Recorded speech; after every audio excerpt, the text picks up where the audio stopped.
2018 was a really slow year for the channel because life swallowed me whole and I got busy with a whole bunch of other projects at the end of like 2017, and I just wasn't really able to do a whole bunch after I had finished my videos on the Dark Eye, other than maybe answer a few intermittent comments that came in here and there. But this year was also the year that I managed to get my hands on a whole bunch of really neat things as well. Things like a Japanese copy of Sword World 2.0. Now, this is more or less what Japan did with Dungeons and Dragons after they had had it for a couple of years, and they just they kept modding it. They kept modding one rule after another until eventually it wasn't really Dungeons and Dragons anymore. So they just sort of compiled it into their own game, and this was the second edition that I believe was released in like 2018, and it still regularly gets some reprints as well. And as I mentioned in the Dedetoko Saga video that I did earlier, there's usually some neat things underneath the slipcovers of these things. Not in this case. This is actually a very bland and boring, and it might not actually be picking up well on the camera, but it's got kind of like a trippy optical illusion design. But there's nothing interesting under the slipcase, under the dust cover, either on the page of the book or under the cover of the book or under the cover itself. So there's really not a whole lot to say about there, but one thing that I do think is interesting that is worth pointing out is that this is only 900 yen, which is about $9. And this, as far as I understand, is everything that you need to play Sword World 2.0. It has all the character creation rules, a couple of monsters, all the equipment lists. It is the core rulebook for the entire game, and it fits in one hand. And I have little babby hands. My hands are tiny, but I can fit this thing in one hand and just sort of flip through with one hand if I felt that way inclined. But in order to get that way though, they had to cut out a lot of artwork. So all it is just text and charts. The only real interesting pages that I was able to find when I was flipping through this beforehand was, I think, page 27, which is where all of the sample characters start. Picture, character sheet, which you find that in a lot of Japanese role-playing games, where there will be where they provide you with a lot of sample characters so that you can just jump right into the game after you copy them out, and you don't have to spend a whole lot of time learning how to make a character if you don't want to. And right here we have a whole lot of different characters and a whole lot of sheets. So it's not like you don't have variety. And sort of to show how dramatic of a departure that Sword World took from Dungeons and Dragons, is that this right here looks like all the different races that are available in the game. You have bunny people and dragon people, in addition to a lot of the other standard fantasy fare as well. I'm not gonna try to translate any of these on the fly, but that's pretty much it. There's not really much to say. It's just text and diagrams for the most part. You might be able to find a few images of some basic gear, but that's about it for this one. The only other thing that I think is worth mentioning is that a lot of these books are printed and published or distributed by Kadokawa, which some people might recognize that name if they watch a lot of anime, particularly shows like Nichijou or Steins Gate or Heaven's Lost Property, because Kadokawa was involved in the distribution of those anime as well, which sort of another interesting thing about just Japanese culture in general. They have a lot of business conglomerates over there, so it's not uncommon to find something like comic books being distributed by Square Enix, which we in the United States and other western parts of the world know them more for the Final Fantasy video games and what have you. But enough babbling. Let's move on to the next game that I've got. This one right here. Oops, losing my notes. This one right here is called Draco Rouge, and this one has the traditional Japanese spine on the right hand side, so you're gonna read it like a manga from right to left. It's also got a bit of water damage. It's because I got these second hand, so. But this one is a little bit more generous with the artwork. Got a few full color pages. These are all the sample characters that are available as well, which they are on page 162. Let's go ahead and take a look at that real quick. So there's unlike in Sword World, the first 100 pages or so of this are a replay, which is a text transcript of this game being played. That's some sort of publishing strip, map of the world.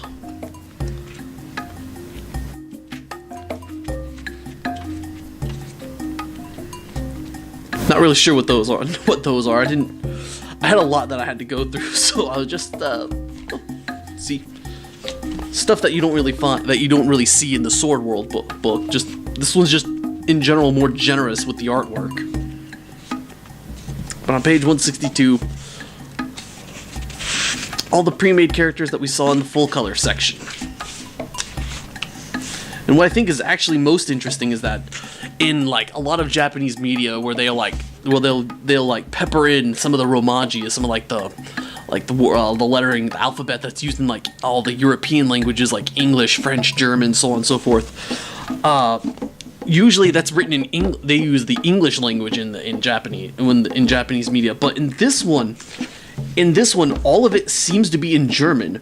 Like for this one right here, I'm assuming that these two lines are the same thing.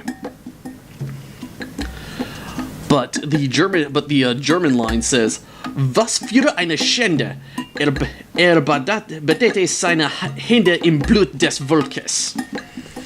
I have no idea what I just said, because it's been years since I've actually studied German. But that's also just sort of like a recurring thing. More diagrams and charts. Just a recurring thing in this particular book right here. If there's ever Romanji characters, it looks like it's going to be it's in German instead of in English like you would normally find, actually. And this right here looks like a bunch of different skills and what have you. So you have the Japanese name for it, and then in German it's like Der glorreiche Angriff. That was horrible. Wenn allen Blumen blühen. Or yeah, it's been a while since I've had to speak German, so I'm not that confident in my ability. So once again, more rules. I can't read. I'm not up to speed. I'm not like capable enough to read all this. And the sun is shifting again. Oops. So it looks like this is some monster data or something like that.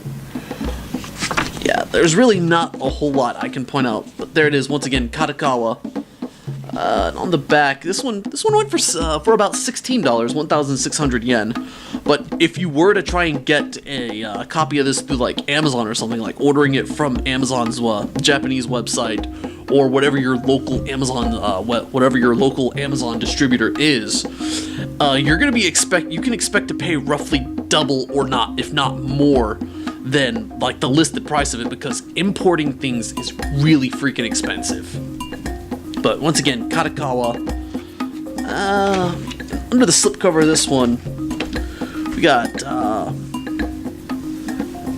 I actually did translate this. This is like behavioral hierarchy. I think this was like behavioral hierarchy, which Draco Rouge. The setting of that one is that the premise of it rather is that you're playing as vampire lords in feudal Europe.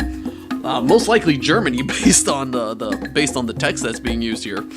But so this is probably like a hierarchy of all the different lordly titles, and this is just some probably some like chuny illustrations for like the different rankings and what have you, because you have the throne, the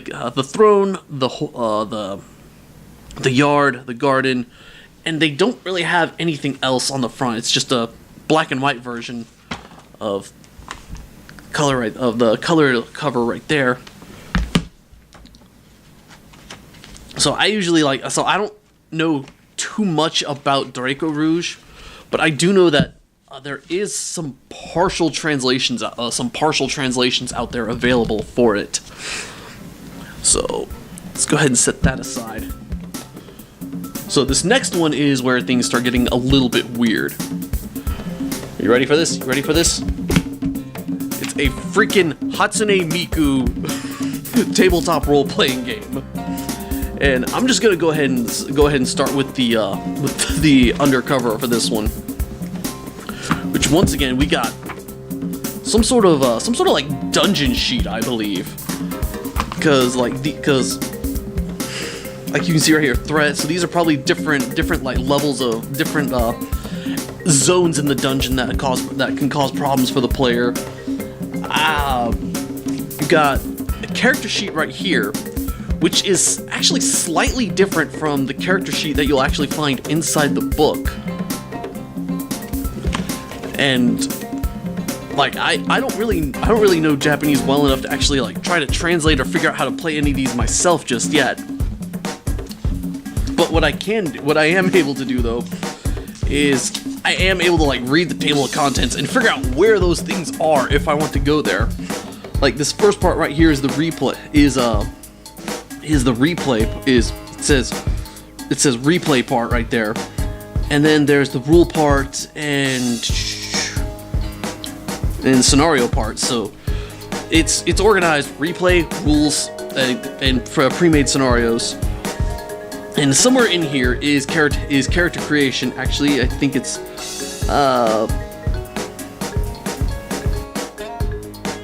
it's somewhere. It's starting on page 132. That's the rules for how to make a character. But I was able to identify that part. I flipped to that part, and well, I wasn't able to read it. I've still got a bit of a ways to go, it seems. But I do think I found what I think were like some sample characters as well. There you go, another publishing sheet, I think, distribution sheet. I need to figure out what the hell those things are. Anyways, this right here looks like a couple of sample characters. No artwork that comes along with them, unfortunately. And this right here is an explanation of what all the things on the character sheet are. I'm not entirely sure what most of this stuff actually is, so... and 191 has... On my notes I wrote that, though, something there. That's some sort of, like, little comic explaining the rules, summarizing the rules of the game. That you find actually quite a lot of those in Japanese role-playing games, it seems. So, yeah. It's just another little oddity. There's some more rules reminder stuff on the backside here. And just from what I'm able to gather from everything that I've seen so far that I could understand, it seems to be just like a generic dungeon crawl game featuring Hatsune Miku. I unfortunately don't really know much else beyond that. So, yeah, a lot of the stuff I'm showing here, I'm not really going to be able to do a whole lot of full coverage on until I get better at reading and understanding Japanese, unfortunately. Which, that's a real shame, because I like these all look so freaking neat, but I just... yeah, they're so neat. I just wish I understood them a little better. Alright. Now, you guys ready for this one? This is another one of the weird ones I got. Dark Souls. Dark Souls, the tabletop role-playing game. The only thing harder than actually playing Dark Souls is reading this book when you don't understand Japanese. This one, unfortunately, isn't like it wasn't as much fun to flip through this one as it was like the other ones. I actually spent a lot of time looking for something interesting, but like, okay, maybe there's that, but I think sample characters start at the very beginning, and it just uses like, I think these are like 3D models of the characters like that you can make in game as well. I unfortunately don't know enough about Dark Souls to really give any like commentary about it, unfortunately. Which I honestly got. I like when I had the chance to get this, I got it just because of like I knew the name Dark Souls, but I've never actually like played Dark Souls. You know, I just got it because of the oddity of it being Dark Souls. And once again, there's Katakawa. This one was released by group SNE. And I'm not really sure what all that is. I know those are like gestures you can make in like the Dark Souls game, in like Dark Souls video game, but this right here, I'm flipping backwards, but these appear to be monsters that you fight in the video game and the tabletop game, with all their stats printed out. And it seems to be just like using nothing but art assets from the video game, like images that were like ripped from the game themselves. So on page 238, I'm recording my notes. Yeah, it's all just using art assets from the game. They found some way to strip everything out of it, like just. This is literally a video game without the video, it seems like. Which is honestly kind of what I originally like thought games like Dungeons and Dragons were. They were like ways to play video games when you didn't have video games. That was how people played video games before video games were a thing. So, I've only got about like three more things or so to show. So, now this one right here, this is one that I actually saw. Like I believe like an expansion or a source book to being really hyped up by the Roll and Roll Twitter account. This one is called Small Hero Role Playing Game Utakaze, and this is just fucking adorable, if you'll excuse my language. Underneath the cover of it, you don't really have anything under the slipcase. But you have your character sheet right here. It seems to be like a really like stripped down game, a really stripped down, simple game, just based on what I'm able to gather. And how tall your character is like actually important because it's listed in centimeters. Probably no more than like maybe 30 or something. I don't know. Again, I can't read this language. Not yet, at least. Not yet. So. Probably an introduction. Once again, like, there's really not a whole lot of consistency between whether spine's gonna be on the left or the right here. But,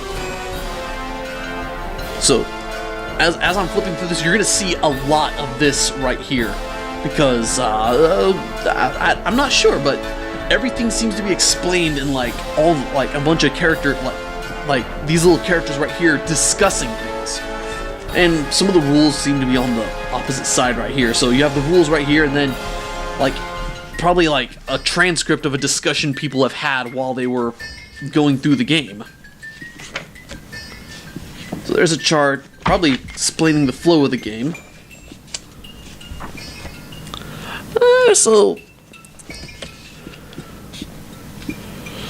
Let's see here. It's mostly done through like dialogue through NPCs, through like players or player characters right here. And this right here is the equipment list, which I'm guessing is randomized because you have 1 in 6 choices for any one of these particular objects right here. So, and this one right here, the price of this one was.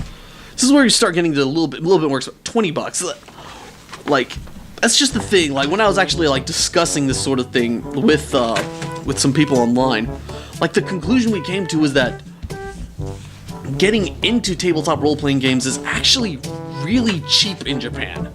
Like, if you want just like the core book for something, this right here was $20, and if you knew like the name to look for. you could probably find this on like Amazon for your for like maybe $35, including the shipping cost, which is actually about how much most games in the United States would cost. So, but Japan also has a thing about doing just like really limited runs of games as well. So that copy right there is probably one of just like a couple thousand or something. I don't know. I'm gonna stop right there before I just start running my mouth off about stuff that I don't actually know a whole lot about. But so I now have 2 copies of this. Don't ask why. just roll with it. I have 2 copies. Story of how I got all this stuff was that someone was like needing to thin out their collection. They had to move. They needed to get rid of all their stuff, and they didn't want to just like dump them off at a used bookstore. So they just like came into a Discord server that I'm in, and they were like, "Hey, I'm looking to sell a bunch of stuff. You just have to pay shipping price." And I was like, "Okay, I'll take all of them." It was like, actually, you can only take like a third because someone else already laid claim to a whole bunch of other stuff. And I was like, all right, I'll take a third of them. That's how I wound up with like 7 Japanese tabletop role-playing game books.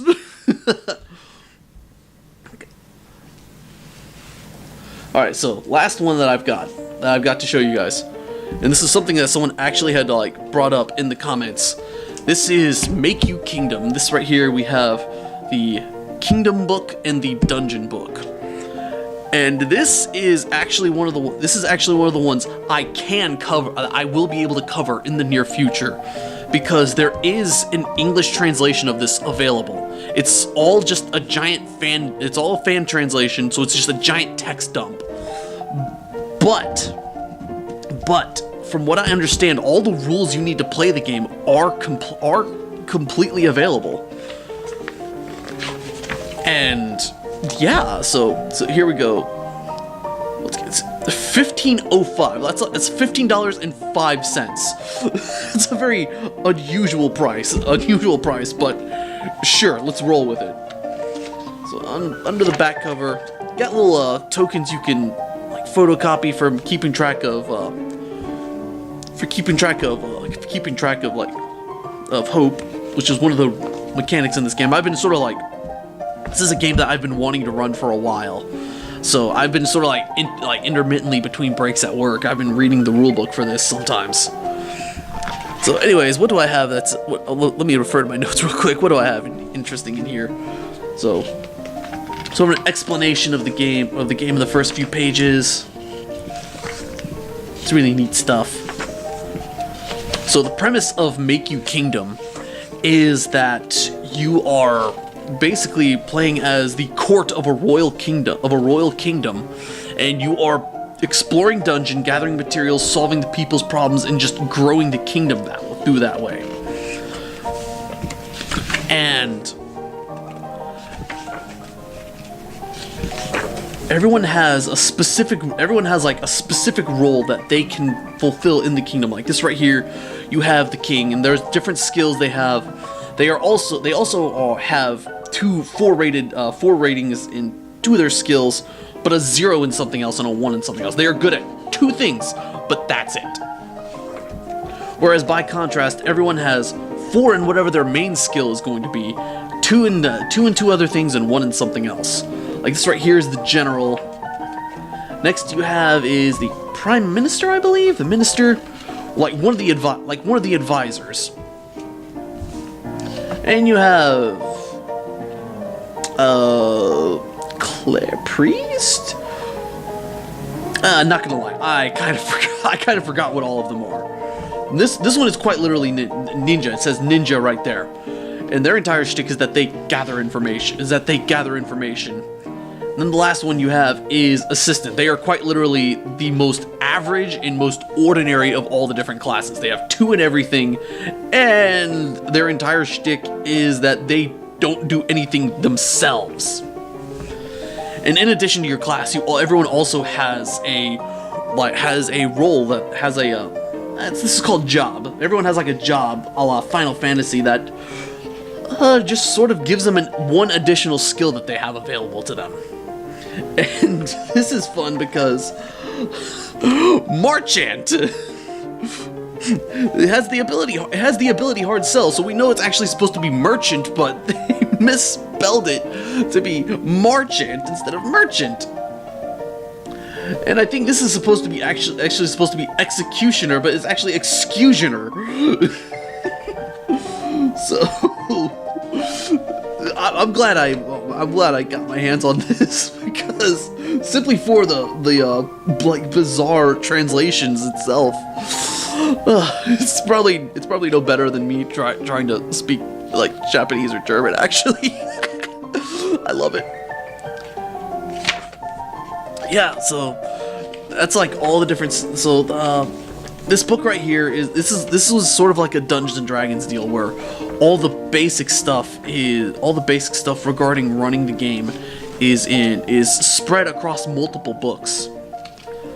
Like all the different skills there's also various different skills that you can get based on what your job is. You have like one signature skill from your job, and then each job also has a couple of other skill families that pertain to them. So you have like three different sources of different abilities that you have in this game. And it also looks like these could also like be printed off and turned into like reminder cards as well, so you don't have to have the book on hand at all times. You can just like have cards for all the stuff that you need. And they did the same with all the different equipment. It's really neat. This is a great like DIY. This is like a great game for like a DIY project or something like that. Which I've also seen that someone has made. I also like saw that someone had made like a bunch of different cards into like a PDF file that can be printed out as well, or maybe they're oh wow, yeah. Gotta be careful with this one, cause I might get flagged for YouTube content violation. I need to go through this a little bit more carefully towards the end, because there might have been a wardrobe malfunction there.